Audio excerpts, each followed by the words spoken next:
வணக்கம் நண்பர்களே. ஆண்டாள் எழுதிய திருப்பாவையில் 4ஆம் பாசுரத்தில் மழை எப்படி இந்த உலகினில் பொழிய வேண்டும், இந்த மழை பொழிவால் மக்கள் எப்படி இன்புறுவார்கள் என்று மலை மேகத்திற்கு கடவுளான அந்த வர்ண பகவானுக்கு மழை எப்படி பொழிய வேண்டும் என்பதையே கற்றுக் கொடுத்தாள்னு பார்த்தோம். இன்றைக்கி 5ஆம் பாசுரத்தை பார்க்க போகிறோம்.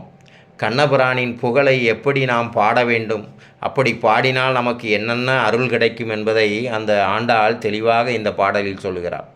மாயனை மண்ணும் வடமதுரை மைந்தனை, தூய பெருநீர் யமுனை துறைவனை, ஆயர் குலத்தினில் தோன்றும் அணி விளக்கை, தாயை குட விளக்கம் செய்த தாமோதரனை, தூயமாய் வந்து நாம் தூமலர் தூவி தொழுது, வாயினால் பாடி மனதினால் சிந்திக்க, போய் விளையும் புகுவருவான் நின்றனவும், தீயினால் தூசாகும் செப்பேலோர் எம்பாவாய் என்று இந்த பாடல் வரிகள் முடிகிறது. அழகான பாடல்.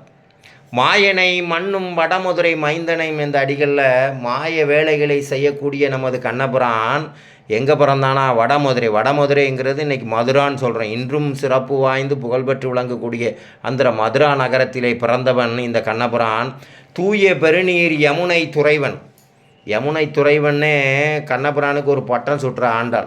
தூய பெருநீர் கடல் போல காட்சியளிக்கின்ற அந்த யமுனா நதி கரையில் இருக்கின்ற மதுராவில் பிறந்த நமது கண்ணபிரான் ஆயர் குலத்தினில் தோன்றும் அணிவிளக்கை, அரச பரம்பரையில் பிறந்த அந்த கண்ணபிரான் ஆயர் குலத்தினில் குலவிளக்காக வளர்ந்து ஆயனாக வாழ்ந்தவன். தாயை குடவிளக்கம் செய்த தாமோதரன் அப்படின்னு சொல்கிறோம். தேவகி வயிற்றிலே பிறந்தான் இல்லையா?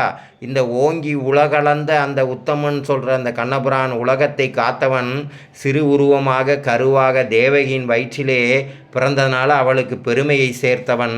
தாமோதரன் சொல்கிறார். தன் தாயான யசோதானவள் தன்னை உரலில் கட்டி போட்ட போதும் கூட எளிமையாக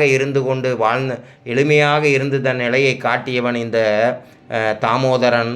தூயமாய் வந்து நாம் தூமலர் தூவி தொழுது, அப்படிப்பட்ட அந்த தாமோதரனை தூயமாய் வந்து சுத்தமாக வந்து நாம் அன்று மலர்ந்த மலர்களை அவனுக்கு அளித்து தொழ வேண்டும். வாயினால் அவனுடைய புகழை பாடி மனதினால் எப்போதும் அவனுடைய நாமத்தை சிந்திக்க வேண்டும். அப்படி சிந்தித்தால் போய் விளையும் புகுதருவான் நின்றனவும். இன்றைக்கி இருக்கக்கூடிய துன்பங்களும் வருங்காலத்தில் வருகின்ற துன்பங்கள் எல்லாம் கரைந்து போகுமா? எப்படி கரைந்து போகும்னா, தீயினில் தூசாகும் செப்பேலோர் எம்பாவாய் அப்படின்னு சொல்லி முடிக்கிறார். தீயில் குப்பையை போட்டால் எப்படி கருகி எரிஞ்சு போகுதோ அதே மாதிரி உன் பாவங்களெல்லாம் கரைஞ்சி போகும். இதுதான் திருநாவுக்கரசர் சொல்லுவார், அடுக்கிய விறகுனிடையை வைத்திட்ட நெருப்பு போல இன்னும் சொல்லுவார். விறகு நிறைய அடுக்கி வச்சுட்டு கீழே நெருப்பு வச்சா எப்படி எல்லாமே சாம்பலாகி போதோ அதே போல் நம்மளுடைய பாவங்களெல்லாம் அழிந்து விடும். எப்போதுன்னா நான் கண்ணபிரானுடைய நாமத்தை எப்போதும் சொல்லி கொண்டிருந்தால் இந்த நன்மை நடக்கும். நன்றி, வணக்கம்.